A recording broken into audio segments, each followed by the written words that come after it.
Story 1. When a parent stops and genuinely looks at their child's artwork or listens about their day before heading home, it makes a difference. I know everyone gets busy, but please do not shove the art your child is proud of into their bag without first looking at it. We spend a week on the same piece of art. They spent 2 hours on it, so take 2 minutes to show them that their effort is important to you. Story 2. When parents are familiar with their child's friends and talk to them, I know they are listening to their child talk about their day at school. When parents mention that they received a full recap of something I said or that happened at school, I know they are having conversations with their child at home and paying attention. Story 3. When the child is happy and quick to tell their parents about things, not just serious or important matters, but also random stories. Do I care about Minecraft? Not really. Do I care that my child cares about Minecraft? Very much. Share everything with me, child. Spero no detel. Story 4. They let their children fail and experience natural consequences. Good parents prepare their children to be adults, and part of that is learning responsibility and accountability. Let your children make mistakes and learn from them. Story 5. The moment that a parent greets the child at the end of the day is very telling. Some parents clearly want to know all about their child's day and connect with them, while others do not. Story 6. You can tell a lot about home life based on students' behavior the week leading up to a break. If they are happy, excited, giddy, or endearingly obnoxious, I know they are going somewhere safe with someone who cares. The students who do not have that are often increasingly anxious, angry, withdrawn, or acting out. Story 7. When I make positive contact with a parent and they speak glowingly about their child, it is great to hear. Story 8. A few years back, I heard a parent ask their child if they had found someone to be kind to today. That made a real impact on me. Now I try to remind my own children to find someone to be kind to if I am doing drop-off, or ask, "Who are you kind to today?" after school. Story 9. I was dropping off my daughter on the first day of school. Her school started a few days before mine. I stayed to take photos and watch her enter the building. I saw a little blonde girl going back and forth. She had her backpack and a shopping bag of supplies. She must have missed the supply drop-off the day before, which is about 15 minutes at midday. I think the girl didn't know which line to get into. She had a pretty French braid, so you could tell her parents took the time to get her ready, but they couldn't be there since school starts at 9 o'clock. I asked her if she knew who her teacher was. She only knew the first letter of the name, but since she knew her grade, I said it must be Mrs. So-and-so. I felt bad for her parents because I understand how it feels to want to attend these little milestones for your kids but have to work instead. They prepared her as best they could. Story 10. When a student asks for help, they truly need assistance. They are not doing it merely to get your attention. Story 11. It does not always mean everything is perfect at home, but a child who is well-groomed is always a good sign. This does not necessarily mean the most fashionable clothes or perfect hair, just that the child is clean, and their clothes are clean and appropriate for the weather. Also, when a child knows how to celebrate their own wins and is not afraid of making a mistake or being wrong, it shows that their parents have modeled good emotional regulation. Story 12. They get the services when they are struggling. I work with children with disabilities, and the learning outcomes and experience of school, and by extension the greater world, for children who have their needs met is very different from those who do not. The number of parents who respond to a teacher saying, "I think it might be worth John seeing an occupational therapist, a speech therapist, or getting his eyes checked," with something along the lines of, "What would you know?" is astounding. The parents who make appointments, share information from specialists with the school, and are proactive about their children's abilities or disabilities see significant improvements in their children. Story 13. When you know they are being exposed to reading at home, they may be able to read at a higher level or are mastering their sight words.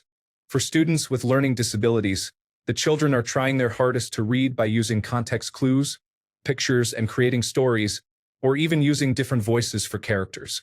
When I was in a low-functioning autism support room, one boy could not form words, but he made noises with different voices and used dramatic facial expressions on each page to represent characters talking. Story 14. One of the classes I worked in asked parents to read at home with their children every day. Most children never read at home, and their reading journals were always empty. However, there was one parent who could not read but still spent time every evening listening to her daughter read. That child has more reading at home records than any other in the class. Story 15. They ask thoughtful questions. Even something that seems routine to adults, like, "How was your day?" In elementary school, it is appropriate for children to talk mostly about themselves. Children who ask thoughtful questions do so because it is consistently modeled. It is also not very common due to age-appropriate egocentrism, so it stands out. Story 16. Accountability. A good parent knows that their child is not perfect, and if the child does something wrong, such as hitting or bullying other children, they do not look for excuses or focus on how the other child provoked that behavior. Instead, they help their child understand why their behavior was hurtful. Story 17. They talk about their parents a lot in casual terms. They might share an anecdote about their mother's camping skills when reading My Side of the Mountain, or mention that their father loves black licorice. Story 18. When a child has interests and hobbies, it shows that the parent makes an effort to provide the child with access to enriching activities. This, in turn, makes the child more curious and enthusiastic about learning. Story 19. The child is well-groomed, comes to class well-rested, and brightens up when they see the parent. Story 20. Assuming all the obvious things are there, such as the child being clean and adequately clothed, I would look for signs like a relaxed atmosphere between the parents and children, respectful teasing and jokes, and pride in progress. Children who did not care what their parents thought or were very nervous about a B- grade were equally saddening in different ways. Story 21. Honestly, when a child actually acts their age. I'm not saying a middle schooler has to behave like a shorter adult, but the kids whose parents clearly view school as just free babysitting genuinely behave like their social skills peaked in kindergarten. I had an 8th grader who couldn't get her wireless earphones case open. She casually threw it on the floor to break the case open and genuinely couldn't understand when I explained that it was an inappropriate way to act. She was an airhead in all areas. The top students who also have excellent social skills are a huge sign of loving parents. Other students may not be grade-level proficient, but when they genuinely try and then revise based on feedback from me, it's clear their parents have a vested interest in their education and actually interact with their children at home. I've very rarely had trouble getting in contact with the parents of students who are conscientious and generally well-behaved. However, it is exclusively the poor parents who have the school's number blocked entirely. Even worse, when my phone call is the first they're hearing about their child's low grades, despite having continuous access to the online gradebook and a letter sent home at the beginning of the year detailing class expectations and grading parameters, which they have to sign and send the lower half back as proof they received it from their child along with updated contact information. Story 22. The daycare teacher one day said, "Today when we were walking outside as a group, your daughter was holding my hand and casually mentioned, 'My mommy really cares about me.' That made her heart melt and my heart melt. For my 3.5-year-old to recognize just how much I love her."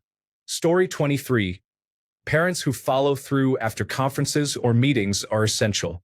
Avoid simple responses like, "Yes, we will ensure work gets completed at home," or, "This is a behavior that is impeding their learning.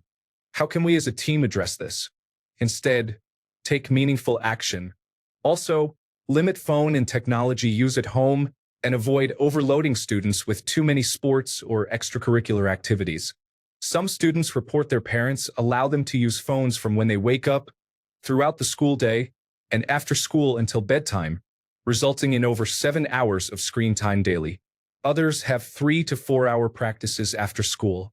Student athletes are students first and athletes second. Story 24. 1. The ones who have clearly been read to and are familiar with the norms of listening to a story regularly. 2. Hearing evidence of their conversations at home, showing that they take the time to hear their children's updates. Whether it is about what is done in class or their classroom responsibilities, parents who know what is happening beyond the information shared in newsletters create a space where they want to hear what their child has to share. Story 25. If you check in with me regularly or just ask when you have a question, especially since our school has an easy messaging application, even if it is just a quick question like, "Hey, are they doing all right today?" Or, "What can I do to help them this week?" That shows me that they are involved. Story 26. When they ask me questions about their child's well-being, such as how they are doing socially, not just their grade, the conversation focuses on how the child feels about themselves, including self-esteem and enthusiasm for studies, rather than how they can get an A. The child also cares for others, noticing when a classmate needs something and offering help. For example, saying, "You were absent. Do you want to copy my notes? Or do you need this handout?" Lastly, the student is resilient and handles setbacks calmly. These qualities are very important for my middle school students and let me know their parents have taken care to help the child become a happy person who will have meaningful relationships. Story 27. When they ask sincerely and with an open mind if the child is overloading themselves, high achievers need guidance too, and sometimes they need to know that it is okay to do less. Story 28. When they greet them with a big hug and a smile after school, I teach young children. It makes me sad when I see parents routinely not look away from their phones at dismissal. Story 29. I teach high school. The student is on time most of the time and awake most of the time. The parent responds to messages about their student in a reasonable amount of time. The parent calls in absences promptly, so the student does not get paged to the office upon their return. For the first several absences, my school only requires a phone call, but that is too difficult for many parents. The parent is able to have enough self-control to put their phone down in the parking lot. The parent also does not park in the street and block the buses from getting to the school in a timely manner. The parent takes away driving privileges for a student's unsafe mistakes behind the wheel. The parent ensures their student is aware of their ride situation nearly all the time. I supervised Carline last year, and there were some students on the phone every day at dismissal trying to figure out who was going to pick them up or if they should ride the bus instead.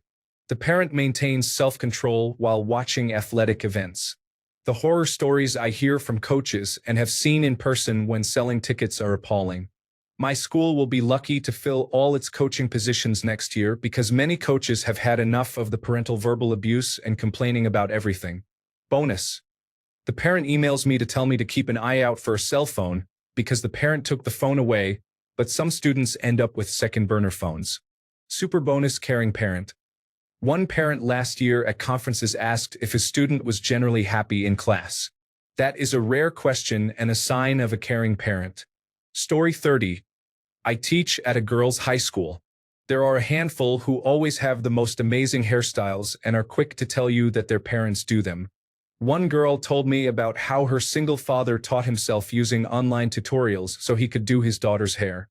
This is not to say that parents who do not do this do not love their children, but these parents really go above and beyond, and it shows in their children. Story 31. To be honest, one thing I notice often is fingernails, especially with special needs children. When I see well taken care of fingernails, clean, straight, not overly long, and not broken, I know the parent truly looks after their child very well. Story 32. Let their child fail. Not leave them to the wolves, but allow natural consequences to happen. Child forgot to do their homework? The child gets a 0. The parent does not rush to school to hand in the homework with what is clearly their handwriting on it in an attempt to shield the child from any negative consequence. Child mouthed off to the teacher and got silent lunch? Do not steamroll and threaten the teacher with legal action in a parent, teacher, principal, superintendent meeting. The child did not get to talk to their friends for 20 minutes. They will live. I had a coworker who was a steamroller like you would not imagine. Her daughter has no coping skills. When the simplest thing goes wrong, the 7th grade girl bursts into tears and is inconsolable until her mother barges in demanding to know what happened and how to make it better. That child is going to have a rough time when she moves out on her own or when her mother passes away, whichever happens first. Story 33. It depends on the age. Upper elementary or middle school. Kids who seemed relaxed, emotionally intelligent, respectful but not sycophantic, and just had a sense that someone had their back. Some parents really care about their kids, but unfortunately, survival mode takes precedence, such as having 3 jobs, having their child on free school lunches, and being unable to attend parent-student conferences because of their workload. Others might have been traumatized by school and are afraid to meet with the teacher. When I knew these situations were happening, I would give a little extra love and grace. Story 34. I am a school social worker. Sending your child to school regularly is important.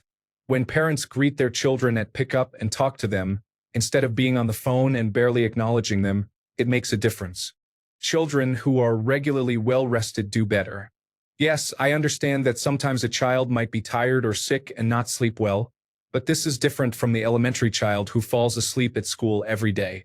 Parents who follow suggestions made by the school, such as sending their child to school regularly, establishing a bedtime routine, and removing electronics at night so their child can fall asleep, help support their child's success. Their child might also need reminders to bathe and change or wash their clothes regularly. I understand there are sometimes barriers to these things, and that is different. Story 35. When the parent pushes their child out of their comfort zone just a bit and supports them through it, it helps the child grow as a person. Story 36.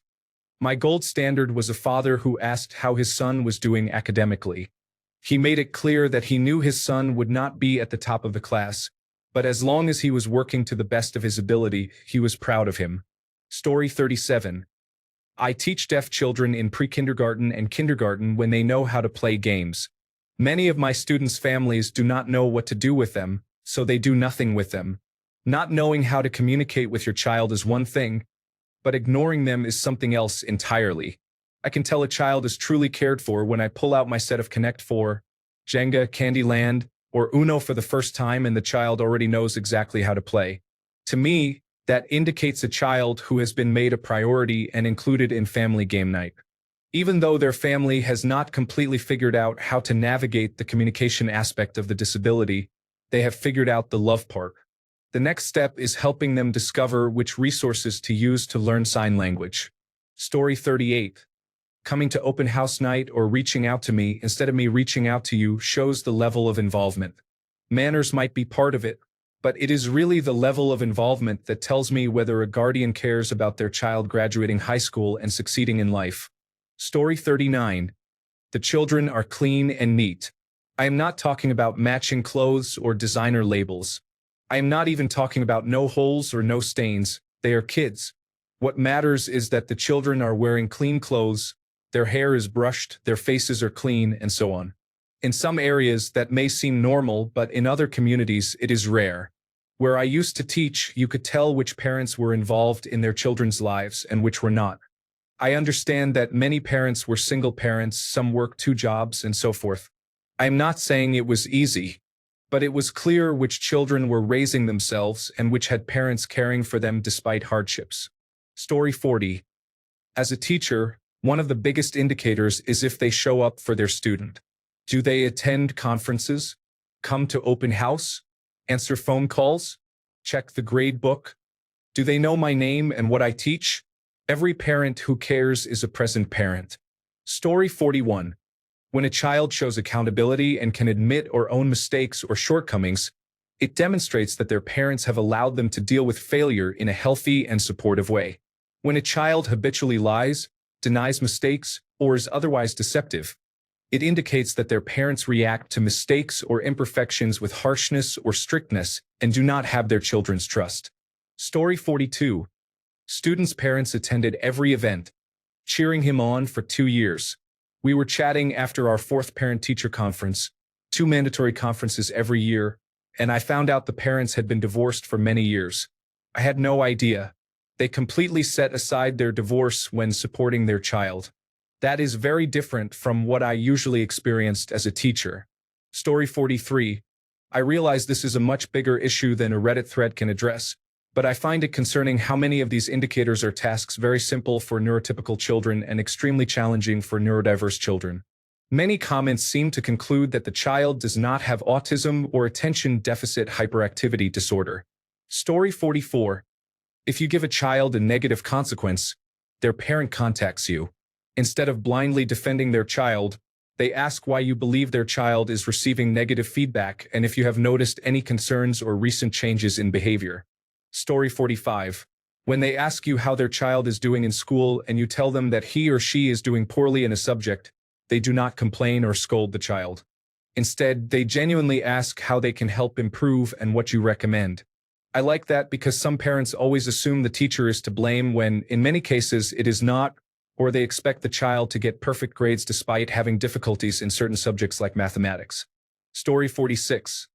This child told me his mother made him Squid Game cookies, and that told me everything I needed to know about his mother.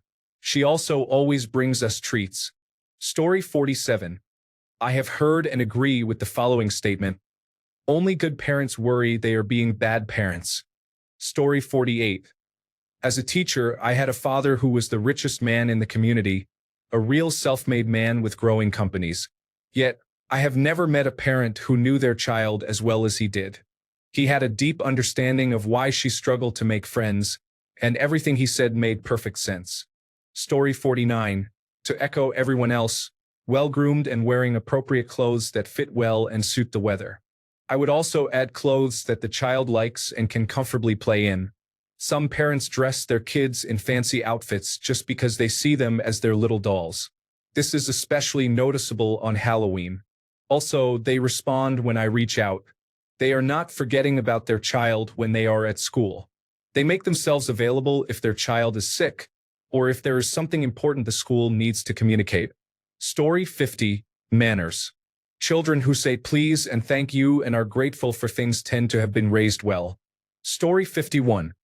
When the parent makes an effort to reach out to me or responds to my messages in a constructive way. Story 52. My mother was a teacher for some time and told me you can see it in the children who are considerate of others around them. Story 53. Middle school, so I have a little less contact with parents directly, but when a 12-year-old complains about not being allowed to have TikTok or Snapchat or whatever drama-causing social media app is popular at the moment, I know the parents are paying attention. I always tell the child their parents are doing a good job in response. Teenagers do not want to hear it, but it takes a village, and if their adults are consistent, it does matter. Story 54. I am an English as a second language teacher, and I can clearly tell which students have parents who support their English studies at home. I am not judging parents on their level of care for their child based on this, as most do so wholeheartedly. However, it is a clear indication of a desire for success for their child rather than just getting by. Story 55. They care about their grades without pushing them to the edge of insanity, and they do not blame teachers when the child does not succeed, instead looking for solutions that can both motivate and help them. Few parents do that these days. Story 56. They do not only ask what books we are reading in class. They read them at the same time as their children so they can discuss them. Story 57. This thread is making me realize how much teachers notice that parents do not even think about. The little details really do tell the whole story. Story 58. The student will innocently and happily ask completely bizarre, sometimes uncomfortable or inappropriate questions. They do not know what it is like to feel shame for wondering. I love that style of parenting. The kids are usually unique and completely unbothered by their own lack of belonging to any typical, "this is who I am" group. It is simple, but it does so much for their sense of self-worth and ability to grow, knowing they can explore their own curiosity, ask the world, and be accepted. Story 59. Look at you all with typical children. We put in 40 hours a week with therapy and social skills on top of school, and you would still think they might be wild. Praise teachers and what they deal with. Caring does not mean pleasant children. Story 60. They believe their child when the child speaks up about being abused. Wait, I read it wrong. I am not a teacher. Sorry. Story 61. Seeing kids come with weather-appropriate clothes and a packed lunch says a lot. Parents remembering the little details can make a huge difference. When kids talk about how their parents spend time with them doing homework or just silly games, you know there is real care there. It is the small stuff that counts. Story 62. I think the important thing to take away is there are many ways to care for your children. I have a warm, fuzzy feeling hearing a bunch of these and, for once, think I may be doing okay. I don't do all the things that have been mentioned. We are a multi-generational neurodivergent household. My kids may not appear put together, but they are comfortable in what they are wearing. One of my kids' lunches is always unusual, but it is what they will eat. Take away the good things you read. None of us are perfect. It is hard. You know you care. Don't let one example make you think otherwise. Story 63. Preschool and early childhood educator. When a child speaks kindly to others, it shows that they are treated with kindness at home. A child who tells their friends that they love them understands this language because they hear it from their parents. On the opposite end of the spectrum, some children use hurtful words toward others. Consider how those children are spoken to at home. It really starts with you, parents. Do better for your child. Story 64. One way is if their hair is styled in the morning. This does not mean that if their hair is not styled in the morning they are not cared for, but it is a subtle sign I have noticed. Story 65. A well-groomed, clean child. When the parents put effort into their child's appearance and it shows in little details, and I am not talking about expensive clothes. Also, when the child behaves like a child, wide-eyed wonder and childish naivety rather than adult speech and cynicism. Story 66. One simple way that parents show they care for their children is by making an effort to attend school presentations. You do not need to be a teacher to notice that. Story 67. The child's lunchbox is cleaned regularly, not just emptied but wiped with a disinfectant wipe or placed in the dishwasher. The child's backpack is emptied daily. The child is clean and wears clothes that fit. Unfortunately, I work in a school district where I have had to lower my expectations significantly due to many irresponsible parents. Story 68. They show up at parent-teacher conferences, assemblies, and events. Those children almost always have higher grades. Story 69.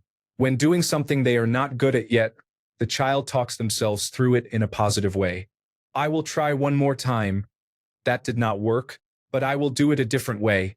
This shows they are being guided in how to tolerate frustration and have a growth mindset about themselves. Story 70. Okay, so I am no longer a teacher, but I used to teach disabled students of all ages through a certain program. The kindest, most loving thing I ever saw was a parent who, by their own admission, did not have much book knowledge. They basically got through their general educational development and then went straight into their trade without pursuing further education or keeping up with changes in the overall education system. Well, this angel of a parent decided to start taking night classes on the topic in which their child was really struggling. This parent, without telling anyone, decided to improve their own education in order to better understand and help their child learn. Maybe not the most subtle approach, to be honest, but definitely the most love I saw. Story 71. I'm a teacher and I see how some of these children come to school. Dry drool around their mouths, uncombed hair, very dirty clothing, eye gunk, dried nasal mucus wiped away with their hands, and dirty nails are signs that they got ready by themselves and were not checked by their parents before leaving home. Before leaving home for work, I make sure she is the best presented child at her daycare. Hair well combed, face washed and wiped clean, freshly washed clothes all neatly tucked in, and lotion applied. But it's a different story when I go to pick her up. She always has her snack and drink in the car with Peppa Pig playing already waiting for her. Story 72. When a child arrives properly dressed for the day's weather, you know the parents are attentive. They have a child ready for rain or shine. Also, when you see a young one eating a homemade lunch instead of chips from the vending machine, that shows care and thoughtfulness. It demonstrates they are thinking ahead. Story 73. Former school teachers would clearly help with homework, encourage schoolwork, and support their children with their dreams. Story 74. The way a child treats others says more than anything. Pay particular attention to how they react when another child has hurt themselves, is struggling with self-regulation, or is perhaps being bullied. A child who displays empathy in these contexts communicates a great deal. Story 75. Asking questions about how to help their student at home during parent conferences. Ensuring clean clothes. Returning forms on time. Communicating with the teacher. Story 76. Hygiene is an indicator for me. I teach 6th grade, and yes, most of my students have body odor, but they are learning to be more independent. I have started keeping toiletries in my classroom for those who may need them. Clean but ill-fitting or wrinkled clothing is okay. I understand. I am a parent too, and sometimes I do not have the energy to fold laundry.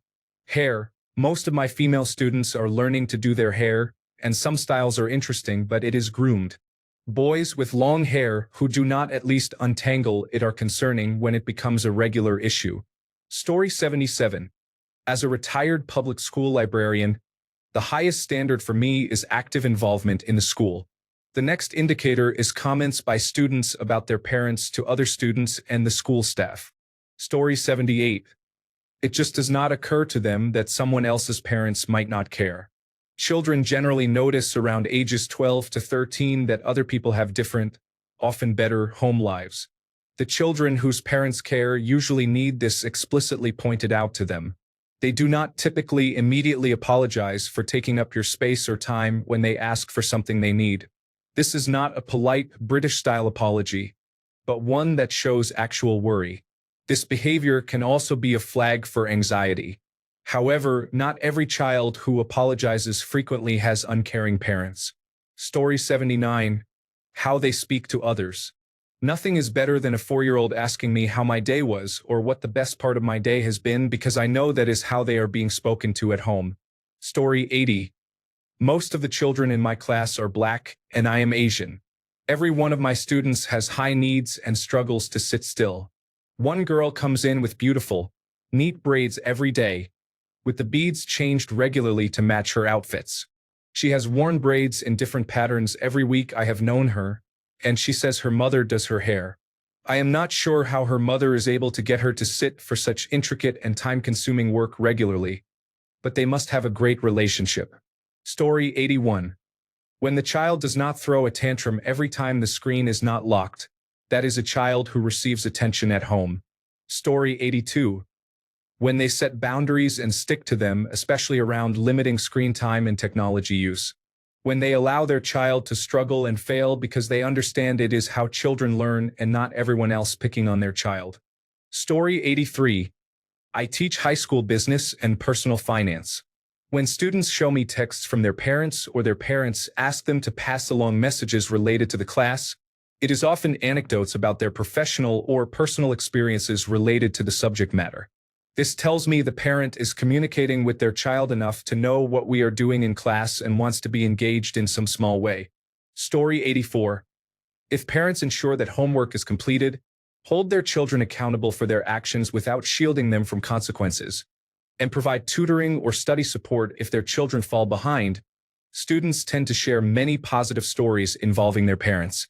Story 85. When their take-home folder is emptied every day, they show up with clean clothes. They have something positive to share about their weekend, and they have parents who read to them every night in 3rd grade.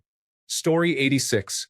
It is unfortunate that sometimes you can sense the opposite in subtle ways. Like when Jim's parents left for a week-long European vacation without telling him.